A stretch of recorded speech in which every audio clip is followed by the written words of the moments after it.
नमस्कार, आदाब, बहुत-बहुत स्वागत आप सभी का। आप देख रहे हैं खास कार्यक्रम नज़र और नज़रिया। मैं हूं आपके साथ बुशरा खानम फहद। आज हरियाणा की पूरी 90 विधानसभा सीटों के लिए वोटिंग लगातार जारी है। सुबह 7 बजे से 6 बजे तक का वक्त है और सुबह से ही हम देख रहे हैं कि ज़्यादातर इलाकों में हरियाणा की लंबी-लंबी कतारें लगी हुई हैं, जहां लोग बढ़-चढ़ कर वोट कर रहे हैं।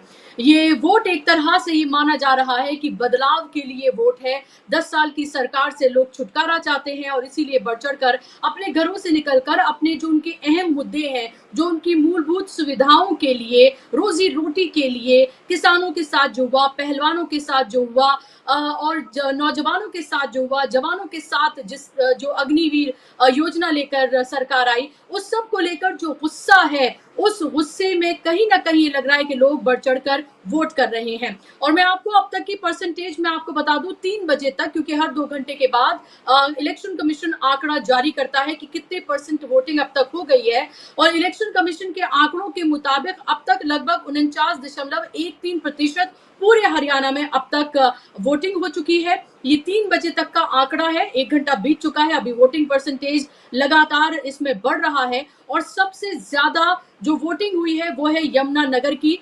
56.79% वोटिंग हुई है यमुनानगर में। और उसके बाद बताया जा रहा है कि इसके बाद अगर कहीं सबसे ज्यादा वोटिंग हुई है तो वो नूंह और मेवात का एरिया है।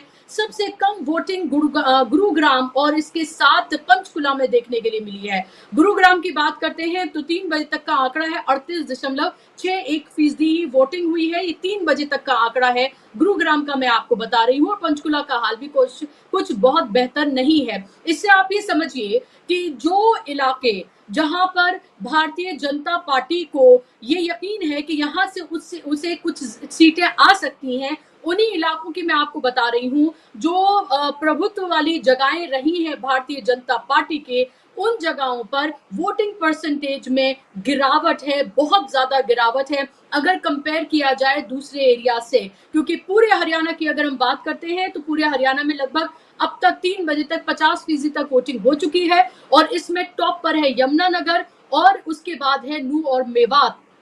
और सबसे कम वोटिंग जो है वो गुरुग्राम में हुई है। अगर अलग-अलग जगहों की मैं बात करूं, हिसार, नूंह, मेवात और इसके साथ-साथ विनेश फोगाट की कॉन्स्टिट्यूएंसी जुलाना से कुछ छुटपुट घटनाओं की खबरें आई हैं। कहीं पर नूंह में बताया जा रहा है कि कई जगहों पर पथराव हुआ है। हिसार में कांग्रेस और बीजेपी के कार्यकर्ता आपस में भिड़ गए क्योंकि बोगस वोटिंग का इल्जाम लगाया गया है कांग्रेस की तरफ से। और ऐसी ही कुछ खबरें विनेश फोगाट का जो विधानसभा क्षेत्र है जुलाना, वहां से भी आ रही हैं। वहां पर भी 1-2 जगहों पर भिड़ंत हुई है और वहां पर भी गांव वालों ने बोगस वोटिंग का यानी कि इलीगल तरीके से कह सकते हैं कि वोटिंग करने का इल्जाम लगाया है। तो इससे समझा जा सकता है कि किस तरह से जो भारतीय जनता पार्टी है, जिसको अपने हाथ से सत्ता जाती हुई नजर आ रही है, वो बौखलाई हुई है। जहां एक तरफ नायब सिंह सैनी कह रहे हैं कि लोग एक बार फिर से विश्वास जता रहे हैं और कांग्रेस ने तो खिलाड़ियों के साथ, किसानों के साथ जिस तरह का बर्ताव किया 10 साल जब सरकार रही, तो वो सिर्फ एक जाति की और एक जगह की वो सरकार थी। ये बात उन्होंने भूपेंद्र हुड्डा के लिए कही, यानी कि फिर से वही जाट वर्सेस नॉन जाट करने की कोशिश नायब सिंह सैनी की तरफ से। और ये कहना कि भारतीय जनता पार्टी तो 36 बिरादरियों की पार्टी रही है और 36 बिरादरियों का समर्थन उन्हें मिल रहा है। लगातार या तो हिंदू मुसलमान या जाट वर्सेस नॉन जाट हमने देखा अलग-अलग जगहों पर हरियाणा की भारतीय जनता पार्टी करती हुई नजर आई। हालत ये हो गई कि मनोहर लाल खट्टर जो कि 9.5 साल चीफ मिनिस्टर रहे, उनको एन वक्त पर 6 महीने पहले हटा दिया जाता है। नायब सिंह सैनी को मुख्यमंत्री बनाया जाता है, लेकिन उससे कुछ हल नहीं निकला। पूरे चुनाव प्रचार में जहां नरेंद्र मोदी 10 से 12 सभाएं करते थे, वहां वो 4 पर ही सिमट गई और उसमें भी चंद हजार की भीड़ आई। और राहुल गांधी ने आखिरी दिनों में, हम कहें कि 4 दिनों में जिस तरह से उन्होंने प्रचार किया, एक तरह से लगा कि बाजी मारती हुई कांग्रेस नजर आई है।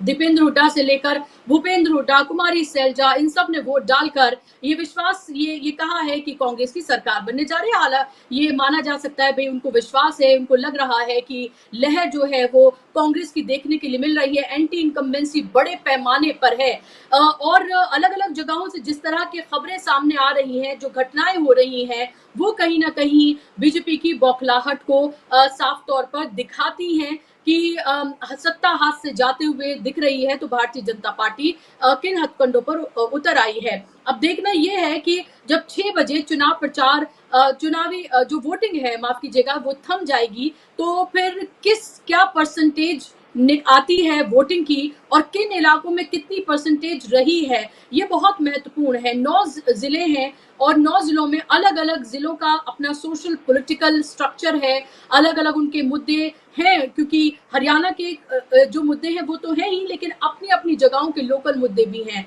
और कैंडिडेट्स भी बहुत महत्वपूर्ण है कि किस पार्टी ने किस कैंडिडेट को टिकट दिया है और उसकी इमेज किस तरह की है और उसका व्यवहार किस तरह का रहा है, उसको लेकर भी लोग वोट करते हैं। आज इसी पर हम चर्चा करेंगे, इसी पर हम बात करेंगे कि हरियाणा में जो वोटिंग परसेंटेज है ये क्या बता रही है, क्या ये इससे साफ हो गया है कि सरकार किसकी बनने जा रही है, इसका रास्ता क्या साफ होते हुए नजर आ रहा है। अगर 3 बजे तक हरियाणा ने ओवरऑल तमाम जगहों पर बात करें तो 50% तक वोटिंग की है और शहरी इलाकों में वोटिंग जो है वो काफी कम नजर आ रही है। क्या ये बीजेपी के लिए चिंता की बात है? और अगर ग्रामीण इलाकों में वोटिंग ज्यादा है तो क्या ये कांग्रेस के लिए अच्छी खबर है? इन्हीं तमाम मुद्दों पर आज हम बात करेंगे और उस पर बात करने के लिए मेरे साथ खास मेहमान जुड़ गए हैं। स्क्रीन पर आप मेहमानों को ले आइए। मेरे साथ जगदीप सिंधु जी हैं, हरियाणा और देश की राजनीति को बहुत बारीकी से जानते और पहचानते हैं, दशकों का पत्रकारिता का उनका अनुभव है। जगदीप जी, बहुत बहुत स्वागत आपका कार्यक्रम में। और मेरे साथ केपी मलिक जी भी जुड़ गए हैं, दशकों का उनका भी पत्रकारिता का अनुभव है, हरियाणा, देश की राजनीति, पश्चिमी उत्तर प्रदेश को बहुत अच्छे से वो जानते और पहचानते हैं, बेबाकी से अपनी बात को रखते हैं। केपी मलिक जी, बहुत बहुत स्वागत आपका भी कार्यक्रम में। और एक और मेहमान हमारे साथ जल्द ही बलवंत जी भी हमारे साथ जुड़ेंगे कार्यक्रम में। जगदीप जी, शुरुआत में आपसे करूं और ग्राउंड रियलिटीज आपसे मैं जानूं। ये जो खबरें आ रही हैं, चाहे वो हिसार से हो, जुलाना से हो, नूह से हो, नूह से तो कई जगह पथराव की खबरें भी आई हैं, हिसार से भी कुछ इसी तरह की खबरें आई हैं, जुलाना में बोगस वोटिंग का इल्जाम लगाया गया है, वोटिंग को प्रभावित करने का इल्जाम भी हिसार और जुलाना से इस तरह की खबरें आई हैं। आपके पास क्या रिपोर्ट्स हैं? और अगर 50% तक वोटिंग 3 बजे तक है तो क्या आपको लग रहा है ये वोटिंग परसेंटेज क्या बताती है हरियाणा के हिसाब से? बुशरा जी, आपने दो चीजें पूछी हैं। पहली बात तो वोटिंग परसेंटेज की पहले बात कर लेते हैं। अभी तक जितनी भी वोटिंग परसेंटेज सामने आ रही है, ये स्पष्ट संकेत मिल रहा है, इसका स्पष्ट संदेश मिल रहा है कि जो वोट हो रहा है अभी वो असंतोष का वोट है। और लोग जो घरों से निकल रहे हैं वो असंतोष के कारण निकल रहे हैं। जो 10 साल का शासन था उसके खिलाफ ये वोट हो रहा है। ये बात बिल्कुल स्पष्ट हो गई है। जो वोटिंग पैटर्न अभी तक दिखाई दे रहा है, भले ही वो ग्रामीण क्षेत्रों में हो, भले ही वो शहरी क्षेत्रों में है। दूसरी बात इसमें ये है कि जो क्षेत्र भारतीय जनता पार्टी के लिए गढ़ माने जाते थे, जिसमें दक्षिण हरियाणा का क्षेत्र है, वहां का वोटिंग परसेंटेज बहुत कम है। तो इसमें कहा जा सकता है कि जो भारतीय जनता पार्टी के वोटर हैं वो शायद घरों से कम निकले हैं। और ये एक चिंता का विषय भारतीय जनता पार्टी के लिए अवश्य होगा। उसके अलावा जो बात अभी हम कर रहे हैं कि जिस प्रकार की झड़पें हो रही हैं, ये झड़पें इसीलिए हो रही हैं क्योंकि जो अलग अलग जगह से जानकारियां मिली हैं, वहां भारतीय जनता पार्टी के और कांग्रेस के जो समर्थक है वो आपस में भिड़े हैं और अलग अलग कॉन्स्टिट्यूंसीज में ये छुटपुट घटनाएं हो रही हैं। जहां तक का कैप्टन अभिमन्यु की कॉन्स्टिट्यूंसी का सवाल है, वहां जबरदस्ती करने की कोशिश की गई कैप्टन अभिमन्यु के कुछ समर्थकों के द्वारा। और विगत में भी ऐसी बात आई थी कि उनके समर्थक आ, किसी एक प्रत्याशी जो संभावित प्रत्याशी थे या टिकटार्थी थे, उनके घर पे भी जाके उनके समर्थकों ने कुछ ऐसी बातें कही थी जो आपत्तिजनक है।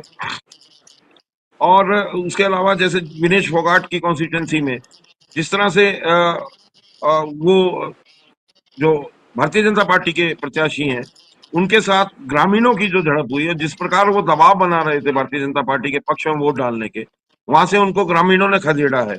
इसी प्रकार से जयप्रकाश जेपी दलाल, उनकी कॉन्स्टिट्यूंसी की बात करें, उनकी नोकझोंक और ग्रामीणों की नोकझोंक हुई है। और ये इस प्रकार की घटनाएं सिरसा में भी बताई जा रही हैं। नूह में वो पथराव की घटनाएं हुई हैं जहां पुलिस बल तैनात कर दिया गया है।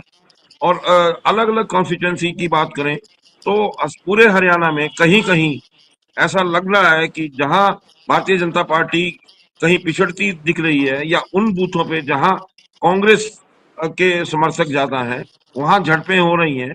और ये एक तरह से हताशा को दिखाता है, एक तरह से निराशा को दिखा रहा है। और ये कहा जा सकता है कि जो वोटिंग परसेंटेज अभी तक आया है, और अगर ये वोटिंग परसेंटेज इसी रफ्तार में रहा तो जब तक चुनाव होंगे, मुझे लगता है कि ये 74% के आसपास का आंकड़ा छू जाएगा। और अगर ये 74%, 70-72% आंकड़ा छूता है, तो ये माना जा सकता है कि ये एक तरह से कांग्रेस के लिए लाभ की स्थिति हो सकती है।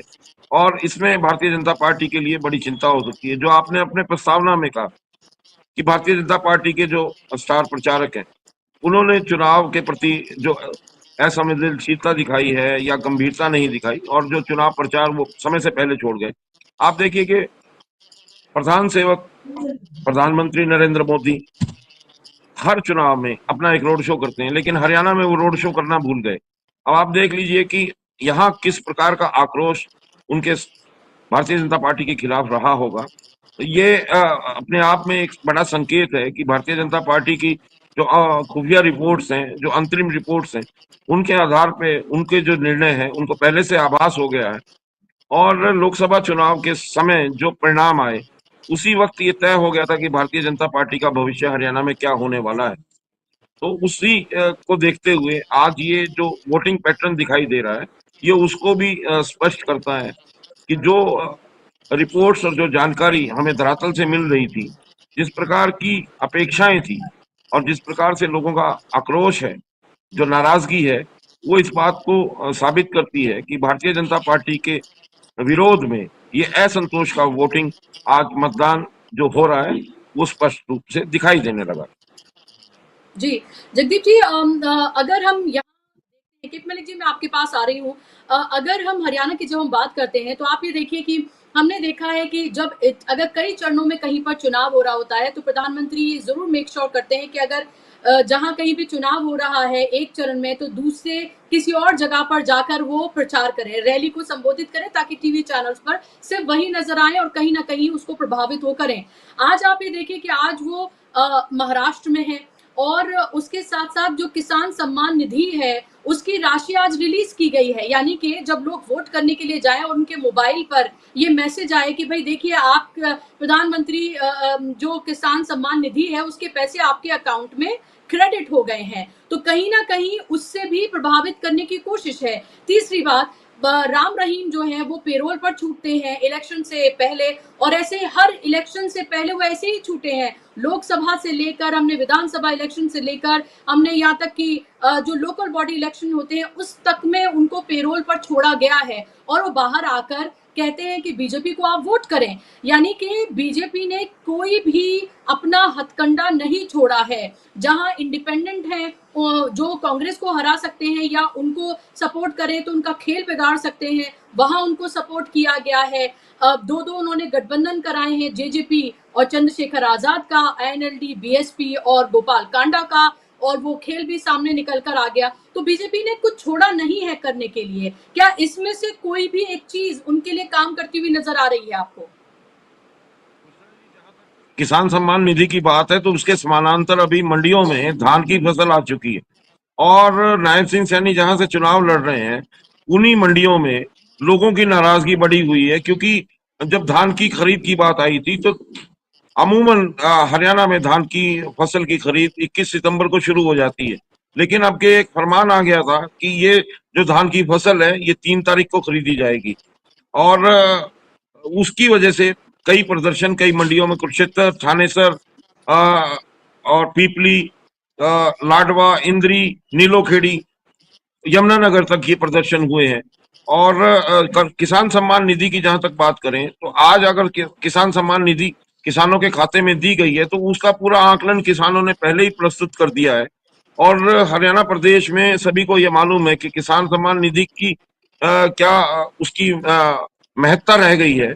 क्योंकि जो धान के अभी एमएसपी की बात थी, जो मूल्य की बात थी, वो मूल्य उस प्रकार से अभी तय नहीं हुए हैं। और जिस तरह से अभी ग्लोबल पॉलिटिक्स में, और जो इसराइल और ईरान की जो ये झड़प हुई है, उसको देखते हुए जो भाव किस बासमती के टूटे हैं, धान के भाव टूटे हैं, उसके लिए कोई ऐसा समाधान भारतीय जनता पार्टी ने नहीं अभी तक दिया, या हरियाणा प्रदेश में उन भाव को समर्थन करने के लिए कोई एक्स्ट्रा जो बोनस देने की बात है वो नहीं की गई है। तो मुझे नहीं लगता कि इन चीजों के ऐसे प्रभाव रहेंगे। और अन्य जो मुद्दे हैं, जिस प्रकार से उन्होंने अपनी कोशिश की है, जो अपने तरीके से वो प्रयास करते हैं, आज के चुनाव के बाद ये तय है कि भारतीय जनता पार्टी को इस चीज का आभास हो जाएगा कि जो जन कल्याण की नीतियां हैं, उनके इत्र अगर वो किसी पूंजीपति नीतियों को अपनाते हैं तो कि राजनीति का हश्र किस प्रकार होता है और राजनीतिक जमीन किस प्रकार खोई जाती है, ये आने वाले परिणाम बता देंगे। लेकिन जहां तक भारतीय जनता पार्टी का सवाल है, उनके 10 साल के शासन में जो जिस प्रकार के मुद्दे और जिस प्रकार का उनका गवर्नेंस रहा, जिस प्रकार का जी उनकी शासन की कार्य प्रणाली रही, उसकी वजह से जो लोगों को परेशानी है, जिसमें सबसे बड़ा फैमिली कार्ड है, प्रॉपर्टी आईडी है या अन्य बहुत सी चीजें हैं जो पोर्टल के थ्रू करने की कोशिश की गई है, उससे जो लोगों के अंदर असंतोष है, जो तकलीफें हैं, उनके समाधान होते दिखाई नहीं दे रहे। और रही बात राम रहीम की, तो आप ये देख लीजिए कि जो एक सजा याफ्ता मुजरिम है, जिसके ऊपर घिनौने अपराध के चार्जेस हैं, वो गुरमीत सिंह उर्फ राम रहीम, उसको बार बार जो पैरोल दी जाती है और उसकी फोटोएं आज वायरल हो रही हैं मुख्यमंत्री मनोहर लाल खट्टर के साथ। तो वो जो प्रभाव करने की बात कर रहे थे, उनका प्रभाव केवल कुछ क्षेत्रों में, जो सिरसा, फतेहाबाद और हिसार जिले की 7-8 सीटें हैं जहां उसके अनुयायी आज भी मौजूद हैं। एक और है इसी प्रकार का जो डेरा है, वो रामपाल का डेरा माना जाता है, जिसको पहले भी खदेड़ा गया था रोहतक के पास, उसका जो डेरा था, और उसपे भी इसी प्रकार की हत्या के आरोप लगे थे। तो इन डेरे के बाबाओं से, इन इन लोगों से जो आपराधिक प्रवृत्ति के हैं, इनके संदेश और इनके जो अनुयायी हैं, उनके इतने बड़े प्रभाव नहीं है कि वो किसी भी चुनाव को इस प्रकार से बदल दें। ठीक है, उनकी कुछ संख्या है, लेकिन जो आक्रोश लोगों का है, जो असंतोष लोगों का धरातल पे है, मुझे नहीं लगता कि वो किसी भी तरह से महत्वपूर्ण हो सकता है। जो इनके अनुयायी हैं, उनकी वोट का शेयर जो है, वो कहीं भी कोई बड़ा फर्क डाल पाएगा। एक सम्मानजनक हार बचाने के लिए वो थोड़ा सा उनका सहारा तो बन सकते हैं, लेकिन हार नहीं बच सकती। तो ये कुल मिला के स्थितियां हैं हरियाणा में। और आने वाले आज शाम तक अगर जो भी वोटिंग पैटर्न निकल के आता है और जितनी प्रतिशत मतदान होता है, उसके बाद से स्थिति बिल्कुल साफ हो जाएगी कि चुनाव के आने वाले परिणाम किसके पक्ष में ज्यादा होंगे।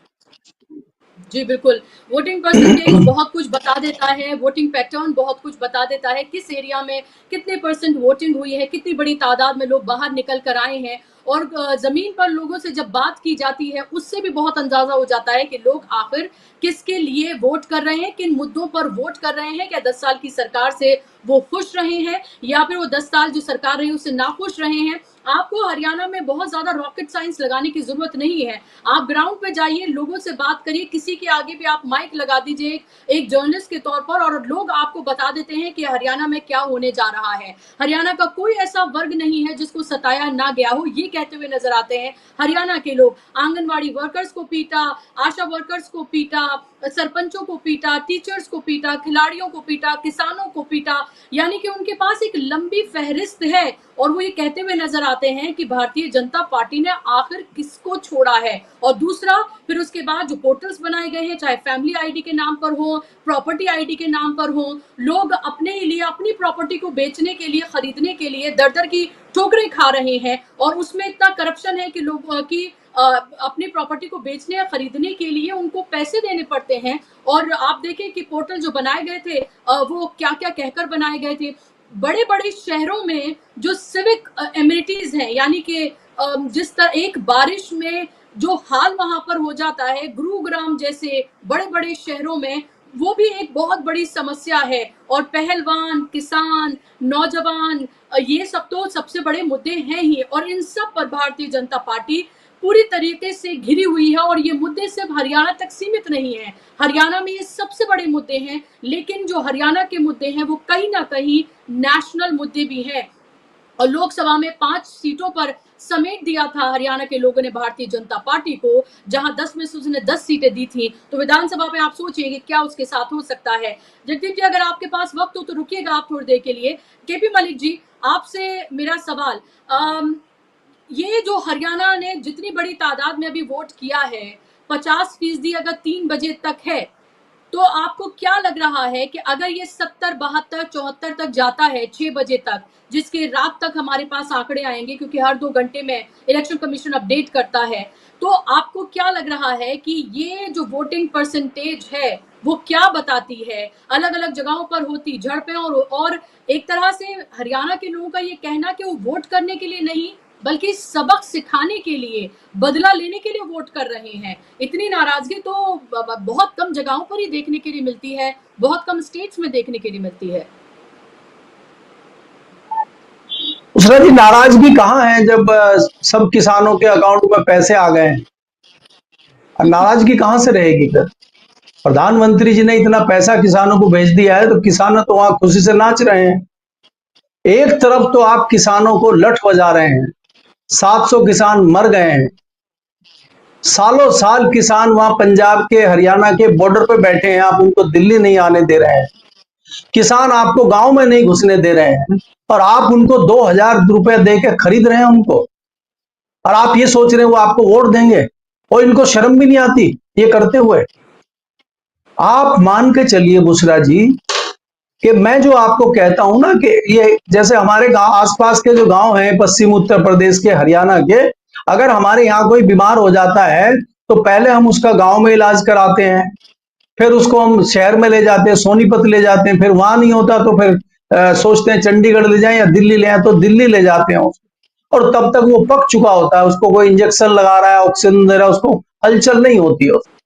तो अब हरियाणा के लोगों में मोदी के, अमित शाह के, भाजपा के, खट्टर के, किसी के भी इंजेक्शन का कोई असर नहीं हो रहा है। देखिए कितने लोकप्रिय मुख्यमंत्री हैं, 9.5 साल रहे, कि उनको होटल के बैंक्वेट हॉल में छुप के अपनी जो है रैली करनी पड़ रही है। ये तो आपकी लोकप्रियता है।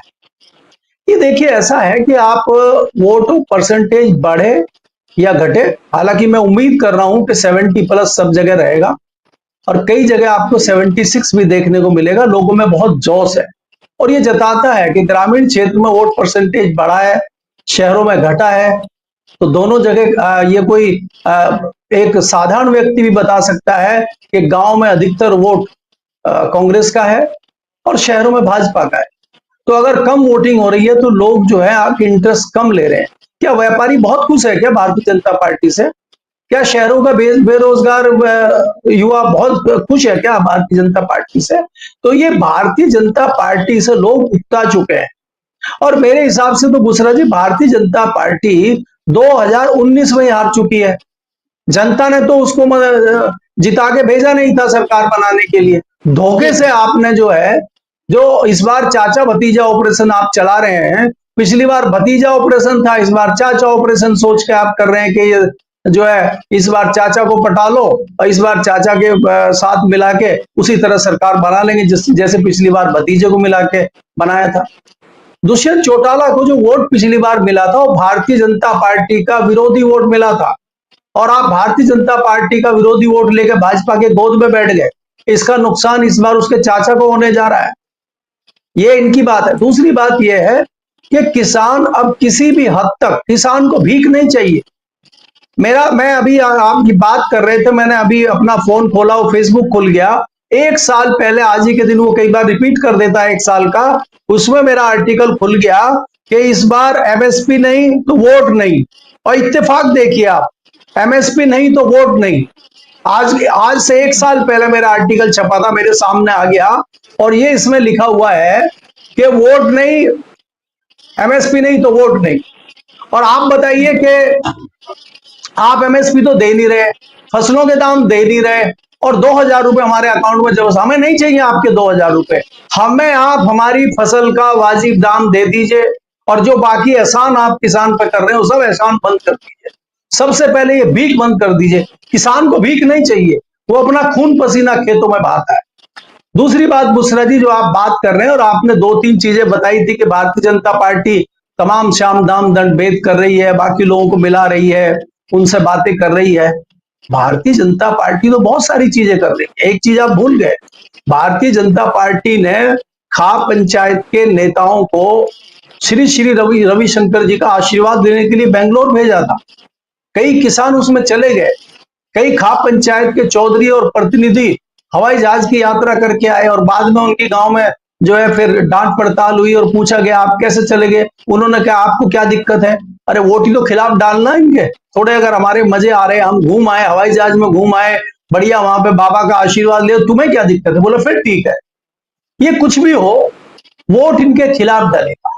आपको समझ लेना चाहिए कि 10 साल की कांग्रेस की एंटी कॉम्बेंसी थी और तब भारतीय जनता पार्टी 2014 में जीत के आई थी, क्योंकि भारतीय जनता पार्टी का 2014 में एक पूरे देश में इस तरह का एक ओरा बन गया था कि भारतीय जनता पार्टी आएगी तो वो भ्रष्टाचार बंद कर देगी। और कांग्रेस में कहीं ना कहीं इस तरह के आरोप लगते थे कि कांग्रेस सरकार में भ्रष्टाचार हो रहा है और हुड्डा भी भ्रष्टाचार कर रहे हैं। 10 साल से इस तरह की खबरें हरियाणा में थी और नाराज वोटर ने हुड्डा को छोड़ के भाजपा को वोट दिया, क्योंकि वोटर नाराज था। इस बार बुसरा जी वोटर नाराज नहीं है, वोटर आपसे नफरत कर रहा है, आपकी हरकतों से। चाहे आपका किसान का मामला हो, चाहे युवा बेरोजगारी का मामला हो, आप अग्निवीर को बेरोजगारी से जोड़िए। वो सम्मान से मिलिट्री में और सेना में लड़के गोली खा के पैसा लेता है आपसे, वो आपसे भीख नहीं मांग रहा है रोजगारी की। दूसरा, आपने बेटियों को जिस तरह अपमानित किया है वो उसका बदला आपको देना चाहता है। तो अगर आप ये समझ रहे हैं वो सब भूल के भारतीय जनता पार्टी को वोट दे रहा है, तो भारतीय जनता पार्टी की मूर्खता है। भारतीय जनता पार्टी को इस बार ऐसा रास्ता हरियाणा का मतदाता दिखाएगा जो इन्होंने सोचा नहीं होगा, और तमाम ये श्याम दाम दंड भेद कर रहे हैं। आपको नहीं पता कि इन्होंने एक पैटर्न मध्य प्रदेश भी चला रखा है हरियाणा में। जैसे मध्य प्रदेश में इन्होंने 12 मुख्यमंत्री बनाए थे। नरेंद्र सिंह तोमर दिल्ली से गए थे मुख्यमंत्री बनने के लिए, फग्गन सिंह कुलस्ते गए थे, दूसरे जो है सिंधिया जी का भी जिक्र चल रहा था, और बाद में जो है शिवराज तो थे ही मुख्यमंत्री, और बाद में वो इंदौर वाले जो कैलाश विजयवर्गीय हैं, जिनका बेटा बैट से किसी भी अफसर को पीटता था, वो भी मुख्यमंत्री की दौड़ में शेरवानी सिला के तैयार थे। तो इतने सारे मुख्यमंत्री इन्होंने बना दिए, तो बना कौन? यादव। तो इसी तरह से ये सोच रहे हैं कि हरियाणा में राव इंद्रजीत को भी मुख्यमंत्री बना रहे हैं। अहिर समाज को लाइए आप, अहिर समाज इकट्ठा हो जाएगा, अरे भाई हमारे समाज का एक व्यक्ति मुख्यमंत्री बन रहा है। आप कृष्णपाल गुर्जर को फरीदाबाद से, उनको भी आप मुख्यमंत्री बना रहे हैं, भाई केंद्र में मंत्री रहे, अब ये मुख्यमंत्री बनेंगे तो सब लोग इनको वोट दो। फिर आप कैप्टन अभिमन्यु को बना रहे हैं, भाई जाट लोग आओ, दोबारा एक मुख्यमंत्री जाट बनेगा, कैसे आप बंटवारा आओ, तो वो उनको उधर बन रहे। उधर पंजाब में विज साहब कह रहे हैं कि विज साहब मुख्यमंत्री इस बार बनेंगे। ये 7 बार मुख्यमंत्री उसका विधायक का चुनाव लड़ रहे हैं, अब तक तो ये बने नहीं, अब बनेंगे ये इस बार, क्योंकि पिछली बार तो सैनी ज्यादा कामयाब थे, इनसे ज्यादा अच्छे थे, इसलिए उनको बनाया था। पहले इनकी काबिलियत नहीं दिखी, इनकी काबिलियत दिख गई है तो विज साहब को सारे पंजाबी वोट दो, तो विज बने। तो ये एक भारतीय जनता पार्टी अपनी कलाकारी दिखाने की कोशिश कर रही है, और होना कुछ नहीं है, क्योंकि लोग इनकी जो धूर्तता है वो समझ चुके हैं। आप बताइए कि सब मुद्दे, मैं कह रहा हूं हरियाणा की जो पृष्ठभूमि है, जो गांव की पृष्ठभूमि है, वो कुछ भी सहन कर सकता है, लेकिन वो बहन बेटियों की इज्जत के विषय में सहन नहीं कर सकता। वो खून बहा देगा, मर जाएगा अगर उसकी बहन बेटी की इज्जत जाएगी। तो आपने, भारतीय जनता पार्टी के लोगों ने, भारतीय जनता पार्टी की सरकार ने जो हरियाणा की बहन बेटियों के साथ किया है, उसका आपको खामियाजा भुगतना ही पड़ेगा, और इसी इलेक्शन में भुगतना पड़ेगा। आप 8 तारीख की शाम तक देखिएगा। जी बुशरा जी। जी बिल्कुल, 8 तारीख की शाम को दूध का दूध पानी का पानी हो जाएगा। तमाम दावे जो किए जा रहे हैं, उन दावों में कितना दम है, चाहे वो कांग्रेस के हों या भारतीय जनता पार्टी के हों, वो साफ तौर पर पता चल जाएगा। ज्यादातर सीटों पर हरियाणा की सीधे फाइट है कांग्रेस और भारतीय जनता पार्टी के बीच में। कुछ जगहों पर इंडिपेंडेंट भी मजबूत नजर आते हैं, और अगर हम सबसे बुरा हाल अगर किसी पार्टी का होने जा रहा है इस इलेक्शन में, तो वो है जेजेपी, दुष्यंत चौटाला की पार्टी, जिन्होंने बीजेपी को एक तरह से विलन दिखाकर वोट मांगा। लोगों ने भारतीय जनता पार्टी से नाराज होकर जेजेपी को वोट दिया। लेकिन उसके बाद वो भारतीय जनता पार्टी की गोद में जाकर बैठ गए और अब लोग कह रहे हैं कि भाई ये तो धोखेबाज है और हम इनके साथ नहीं जाएंगे। और अब हालत ये हो गई कि दुष्यंत चौटाला को अपनी सीट बचाना भी मुश्किल है और बाकी सीटों पर तो लग रहा है कि शायद उनके कैंडिडेट्स की जमानत ही जब्त हो जाए। दूसरा एक प्लेयर है उसमें, वो है INLD, अभय चौटाला, इसके साथ साथ गोपाल कांडा और मायावती जिन्होंने गठबंधन किया है और उनकी हालत भी बहुत ज्यादा कुछ अच्छी नजर नहीं आ रही है 2-3 सीटों को छोड़कर। तो इसीलिए मैं कह रही हूँ कि यहाँ पर सीधा मुकाबला भारतीय जनता पार्टी और कांग्रेस के बीच है और बीजेपी की कोशिश ये है कि जहां कहीं भी कोई भी कैंडिडेट जो कांग्रेस का के वोट काट सकता है तो वहां पर उन कैंडिडेट्स को, चाहे वो इंडिपेंडेंट हो, INLD के हो, JJP के हो, उनको वो एक तरह से शेयर देते हुए, सपोर्ट करते हुए नजर आ रहे हैं। अभी आपने देखा था दलितों का मुद्दा उठाया, ये कहा कि भाई कुमारी सैलजा जो है वो एक दलित चेहरा है और दलित बेटी के साथ देखिए कैसा अपमान किया जा रहा है, ये सिर्फ जाट को ही बना सकते हैं मुख्यमंत्री, एक दलित को नहीं बनाएंगे। इस तरह की तमाम हेडलाइंस बनवाने की कोशिश की और यही ले दे के एक मुद्दा भारतीय जनता पार्टी के पास था, वो भी काम नहीं किया। और आखिर में आप देखिए अशोक तंवर जो कि भारतीय जनता पार्टी के सबसे बड़े दलित चेहरे थे, उन्होंने कांग्रेस 1 घंटे पहले वो बीजेपी का प्रचार कर रहे थे और 1 घंटे बाद वो कांग्रेस में शामिल हो जाते हैं और वो जो पूरी थ्योरी थी, पूरी जो हेडलाइंस थी दलित वोटर्स को लेकर, वो भी धराशायी हो जाती हैं क्योंकि बीजेपी का सबसे बड़ा दलित चेहरा कांग्रेस में शामिल हो जाता है। तो अगर बीजेपी को देखते हैं तो बीजेपी, केपी मलिक जी पूरे चुनाव में आप देखिए कि वो सिर्फ एक नेगेटिव कैंपेन करते हुए नजर आए, उनके पास कोई पॉजिटिव मुद्दे नहीं थे, उनके पास कोई रोड मैप नहीं था कांग्रेस को कोसने के अलावा।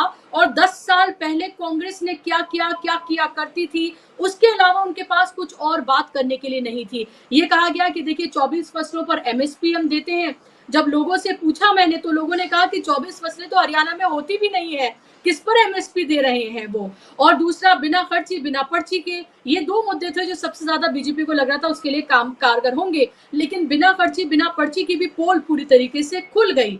तो आखिर किस बिना पर बीजेपी ये सोच रही है कि हंग असेंबली हो जाएगी या फिर उसको 25-30 सीटें वहां पर मिल जाएंगी? आपको क्या लग रहा है बीजेपी क्या 2.5 का आंकड़ा पार कर पाएगी? क्या 20-25 सीटें क्या सम्मानजनक उसको वो मिल पाएंगी, या आपको लग रहा है 2005 की अगर हम बात करूं जब कांग्रेस की सरकार बनी थी, भजन लाल जब चेहरा थे और फिर भूपेंद्र हुड्डा उनको हटाकर मुख्यमंत्री बने थे, तब 67 सीटें आई थी कांग्रेस की, वो कांग्रेस का सबसे अच्छा रिकॉर्ड है। क्या आपको लग रहा है कि कांग्रेस वो रिकॉर्ड अपना तोड़ सकती है?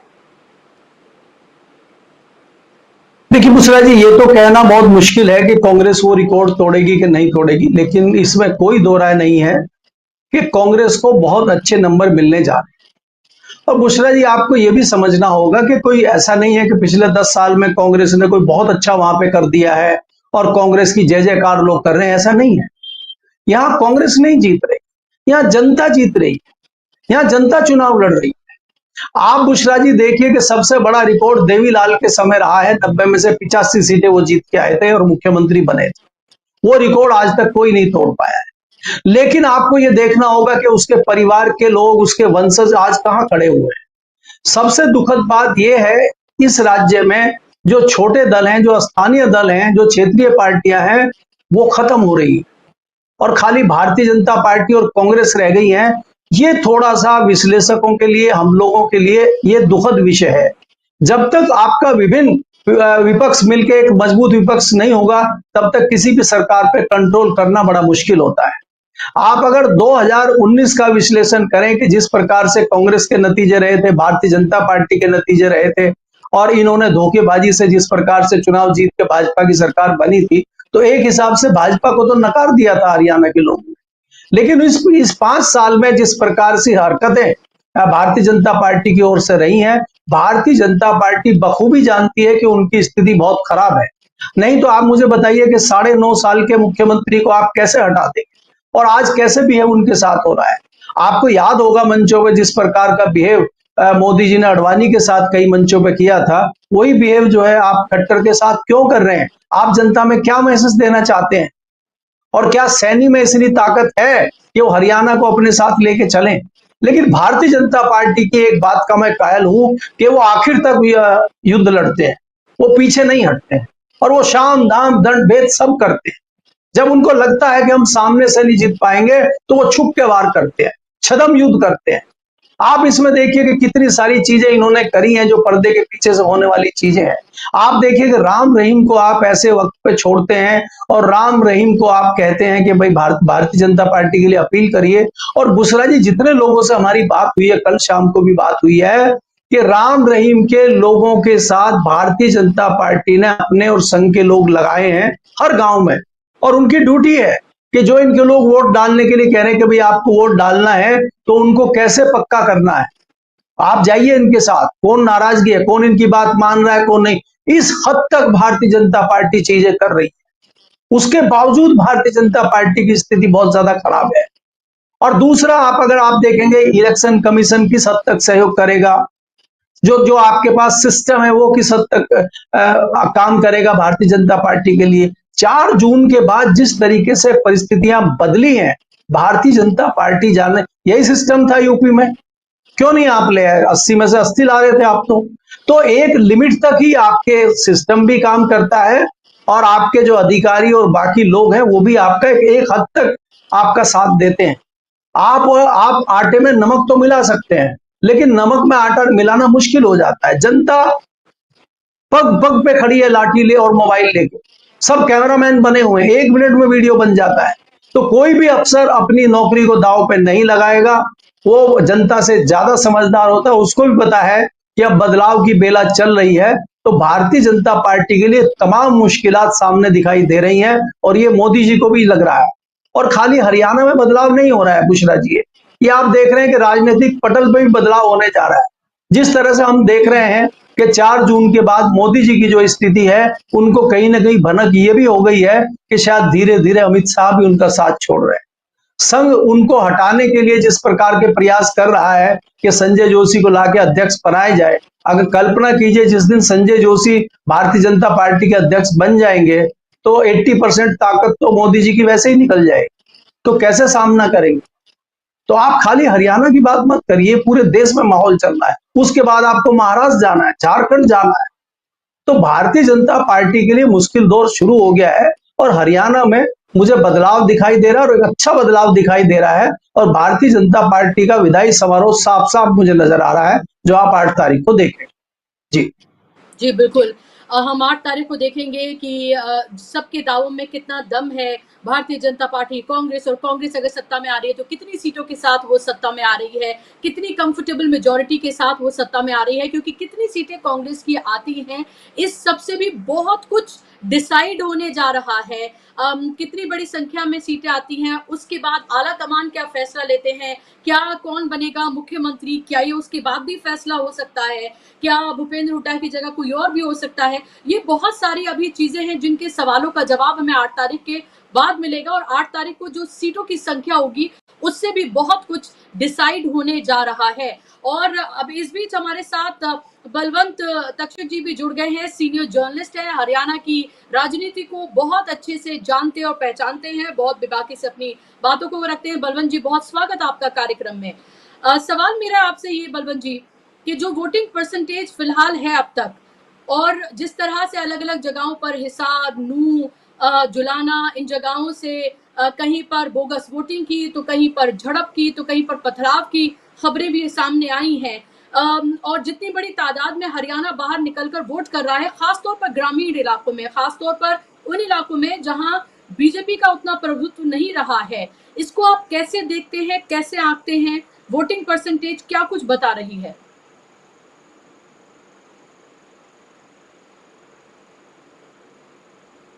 बलवंत जी, आपको मेरी आवाज मिल रही है?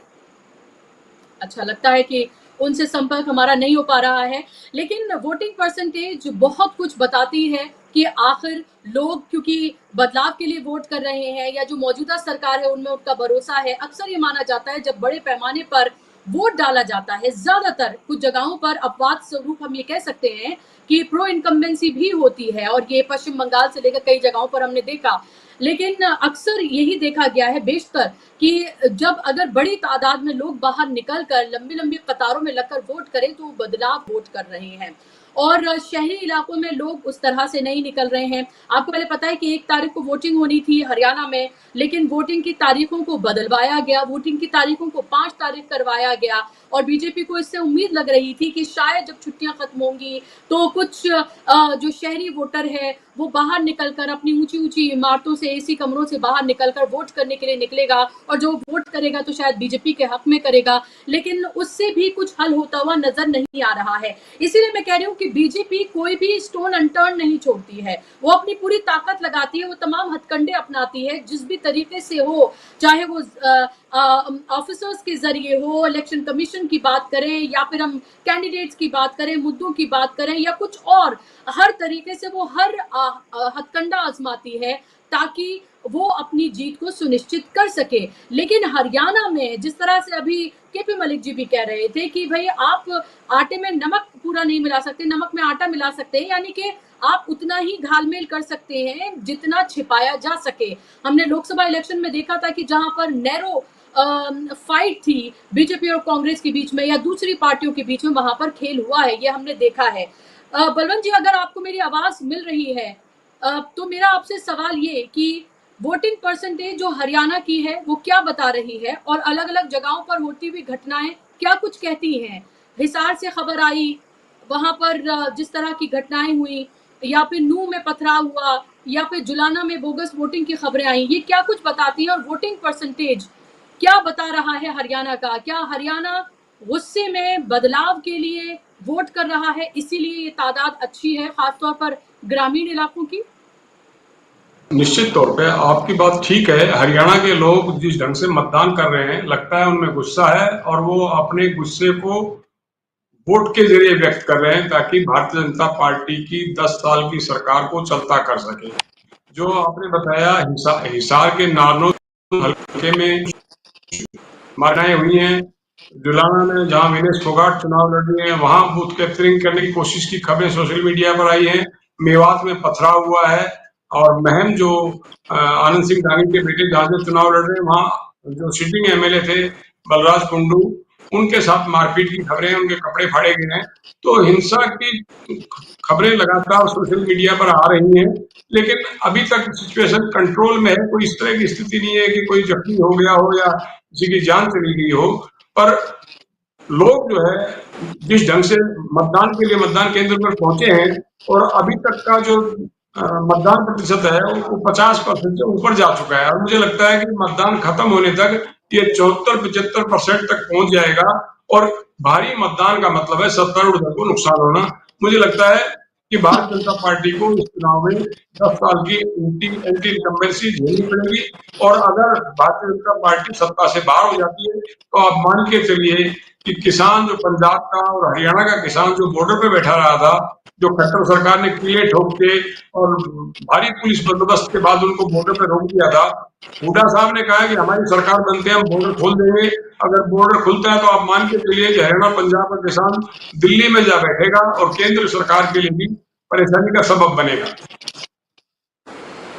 जी बिल्कुल, अगर बदलाव होता है जिसकी उम्मीद लग रही है, दिख रही है कि हवा है कांग्रेस की सरकार बनती है और हरियाणा के शंभू बॉर्डर पे जो अभी भी इंतजार में जो किसान बैठे हैं, सोचिए अगर वो वहां से कूच करते हुए दिल्ली पहुंच जाएं तो फिर दिल्ली के लिए यानी कि नरेंद्र मोदी के लिए कितनी मुश्किल बढ़ सकती है। बलवंत जी, क्या हरियाणा का रिजल्ट दिल्ली में भी बहुत कुछ बदलने जा रहा है? निश्चित तौर पे मैं आपको बता रहा हूँ कि देखिए किसानों से 1 साल से ज्यादा समय तक बैठे रहे और किसानों की जो तीनों कृषि कानून वापस लिए गए, उसके बाद ये तय हुआ था कि हम आपकी मांगों पर विचार करेंगे। केंद्र सरकार ने कमेटी गठित की, किसानों ने कहा इस कमेटी में हमारा कोई प्रतिनिधि नहीं है, सारे प्रतिनिधि आपके पक्ष के हैं, इसलिए हम किसी मीटिंग में नहीं जाएंगे। तो जो कृषि कानून वापस लेने के समय जो स्थिति थी वो ज्यों के त्यों आज भी वही है। कांग्रेस ने किसान एक बड़ा वोट बैंक है अपनी तरफ लुभाने के लिए उन्होंने कहा है कि हम जो किसान अपनी जान गंवा बैठे थे उनकी याद में एक बड़ा स्मारक बनवाएंगे, जो किसान जान गंवा बैठे उनको शहीद का दर्जा देंगे, जो जिन किसानों के परिवार में निधन हुआ है उनके एक आश्रित को सरकारी पक्की नौकरी देंगे, एमएसपी की गारंटी देंगे। यानी कि किसानों को लुभाने के लिए कांग्रेस ने जितने वादे किए हैं भारतीय जनता पार्टी की तरफ से इनमें कोई वादा नहीं किया गया। दूसरा मुद्दा पहलवानों का था। आपने देखा कि दिल्ली में किस तरह पुलिस ने विनेश फोगाट और उनके समर्थकों पर सड़कों पर उनको घसीटा गया, उनके गले पर जूते रखे गए। एक अंतर्राष्ट्रीय खिलाड़ी जिसने एक दिन में 3-3 अंतर्राष्ट्रीय खिलाड़ियों को धूल चटाई हो, फाइनल में जाने से 100 ग्राम वजन की वजह से चूक गई हो, प्रधानमंत्री ने जिसको चैंपियंस का चैंपियन कहा हो और हरियाणा सरकार ने वापस लौटने पर उनका स्वागत तक ना किया हो, ना कोई मंत्री एयरपोर्ट पे पहुंचा, ना उनके बलाली गांव में गया और आम पब्लिक ने उनको हवाई अड्डे से दिल्ली से लेके और उसके गांव तक जिस धूम धड़ाके से स्वागत के साथ लेके आए, तो आप समझ सकते हैं कि चुनाव भावनाओं से जीते जाते हैं और विनेश फोगाट के साथ लोगों की भावनाएं जुड़ी हुई थी। तीसरा मुद्दा जो है जवानों का है। केंद्र सरकार ने एक अग्निवीर योजना लागू की, तो दक्षिण हरियाणा जो भारतीय जनता पार्टी का प्रबल समर्थक रहा है 2014 और 19 में सरकार बनवाने में, जिस इलाके की बहुत अहम भूमिका थी, उस इलाके के लोगों में भाजपा के प्रति अग्निवीर योजना आने के बाद निराशा और हताशा है। जो अपने फिटनेस के बलबूते पर फौज में नौकरी पाते थे, उनको लगता है कि 4 साल में वापस आ जाएंगे और केंद्र सरकार को, भाजपा को हमने जो मदद की उसके बदले में हमने अग्निवीर योजना मिली है। तो इन भावनाओं को समझते हुए राहुल गांधी चुनाव प्रचार के आखिरी दिन महेंद्रगढ़ में गए थे और उन्होंने अपना भाषण का ज्यादा फोकस जो है अग्निवीर योजना पर ही रखा। उन्होंने कहा आपका पैसा, पेंशन सुविधाएं सब उद्योगपतियों को दी जा रही है और हम इस सेंटर में आए तो इस योजना में बदलाव करेंगे और जो अग्निवीर 4 साल के बाद वापस आएंगे उनकी नौकरियों का भी कांग्रेस बंदोबस्त करेगी। यानी कि जो एक यादव समुदाय है, बड़ा वोट बैंक है, जो 2 बार से भाजपा का समर्थन कर रहा था, कांग्रेस ने उसको भी अपनी तरफ खींचने की कोशिश की है। बहुत सारे मुद्दे हैं, बेरोजगारी का मुद्दा है, महंगाई का मुद्दा है, पुरानी पेंशन बहाल करने का मुद्दा है। भारतीय जनता पार्टी की इस 10 साल की सरकार में जिसने भी आंदोलन किया, जिसने भी अपनी मांगे रखी, उनको पंचकुला में प्रदर्शन के दौरान पुलिस से पिटना पड़ा था। पिटकर भले ही वो लोग अपने घर लौट गए हों, लेकिन इन बातों को भूल नहीं सकते। मुझे लगता है कि ये गुस्सा जो वो मतदान केंद्रों पर लंबी लंबी भीड़ है, ये वही गुस्सा है जो वोट के रूप में तब्दील हो रहा है। जी बिल्कुल, ये गुस्सा है हर वर्ग का, जिसको पीटा गया, जिसकी बातों को नहीं सुना गया, जो सरकार का एरोगेंस देखने के लिए मिला। जब एक महिला मनोहर लाल खट्टर से एक सभा में नौकरी के लिए बात करती है तो कहा कि आपकी बात चंद्रयान पे बिठाकर जो है मैं भेजूंगा, तो वो एरोगेंस जो है मनोहर लाल खट्टर का 9.5 साल जिस तरह का बर्ताव किया गया, हर वर्ग को पीटा गया, जिसने भी इस लोकतंत्र में सबको इजाजत है शांतिपूर्ण तरीके से विरोध प्रदर्शन करने की, जिसने भी विरोध प्रदर्शन किया उसके साथ क्या बर्ताव किया गया। 750 किसानों ने शहादत दी, जवानों के लिए जो बड़ी तादाद में जिसका हिस्सा हरियाणा से आता है। हरियाणा की आबादी पूरे देश की आबादी का 2% है, लेकिन आप ये देखिए कि कितनी बड़ी तादाद में यहाँ से सैनिक आते हैं, खिलाड़ी आते हैं, यानी कि देश की आन बान शान तो बढ़ाते ही हैं और देश की सुरक्षा भी करते हैं। उन सब के लिए क्या कुछ किया गया वो सरकार की तरफ से, वो सब हमने देखा। और ये सरकार थी नरेंद्र मोदी की केंद्र में और राज्य में,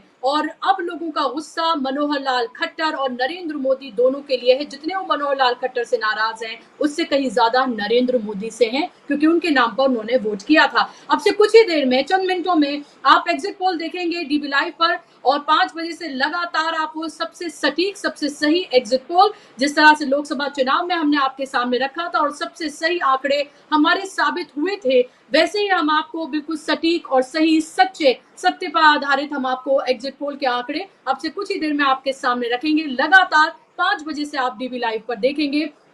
बलवंत जी, बहुत बहुत शुक्रिया, आपको ज्यादा समय नहीं दे पाई मैं, क्योंकि आप थोड़ा लेट मेरे कार्यक्रम में जुड़े। बहुत शुक्रिया आपका कार्यक्रम का हिस्सा बनने के लिए। केपी मलिक जी, आपका भी बहुत शुक्रिया अपना कीमती वक्त देने के लिए, और शुक्रिया आप तमाम दर्शकों का भी कार्यक्रम का हिस्सा बनने के लिए। कहीं जाइएगा नहीं, क्योंकि चंद मिनटों के बाद आपके साथ होंगे राजीव जी, हमारी पूरी टीम, और उसके साथ साथ तमाम एक्सपर्ट जो आपको एग्जिट पोल जम्मू कश्मीर और हरियाणा को लेकर जो एग्जिट पोल है वो आपके सामने होगा। आज तस्वीर आपको लगभग ये साफ होती हुई नजर आएगी कि किस सरकार जो है वो किसकी बनने जा रही है और कितने दमखम के साथ बनने जा रही है। तो कुछ ही लम्हों में, कुछ ही मिनटों में आपके सामने एग्जिट पोल होंगे और तमाम आंकड़े आपके साथ होंगे। फिलहाल मुझे दीजिए इजाजत, नमस्कार।